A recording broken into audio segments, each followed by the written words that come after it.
हस्तिनापुर गांव में रहने वाली सरोज के 5 बेटे थे। उसका पति जगदीश पेशे से एक कपड़ा व्यापारी था। कुछ वर्षों पहले जगदीश का स्वर्गवास हो गया था। समय के साथ सरोज के सभी बेटे जवान हो गए और उन्होंने पिता के कपड़ों के सीमित कारोबार को बड़े उद्योग के कारखाने में बदल दिया। पूरे गांव में उन्हीं के चर्चे हुआ करते थे। अरे सरोज के 5 बेटों ने मिलकर सरोज का मान ही बढ़ा दिया भाई। पहले तो पिता के छोटे मोटे कारोबार को इतना फैलाया और फिर उसी कमाई से इतना चौरस घर खड़ा कर दिया।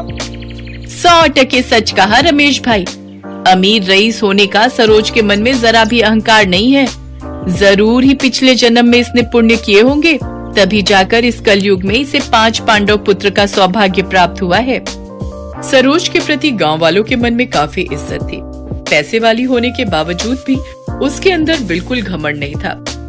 अरे मेरे 5 पांडु, यहाँ पर आओ। माँ, कारखाने पर जाने के लिए देरी हो रही है, शाम को बात हो सकती है। कामकाज के प्रति क्या इतना मशरूफ हो गए हो तुम लोग, जो पल भर के लिए अपनी माँ के पास नहीं बैठ सकते? मोहन भैया, तुम माँ की बात सुन लो, हम चारों कारखाने जा रहे हैं। अरे ठहरो, मुझे तुम 5 से बातचीत करनी है। ये तस्वीरें देखो, मैंने तुम 5 भाइयों के लिए लड़कियां पसंद की हैं। सभी खानदानी और रईस खानदान की हैं। ऐसा सुनकर 5 भाई एक दूसरे का मुंह ताकने लगते हैं।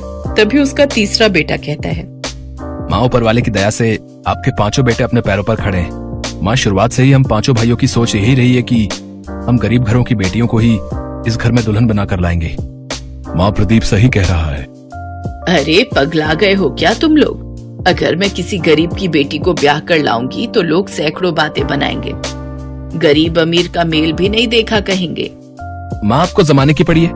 बल्कि ये सोचो कि किसी गरीब की बेटी का हाथ थामने से किसी गरीब पिता को साहूकार का कर्जदार नहीं होना पड़ेगा। सरोज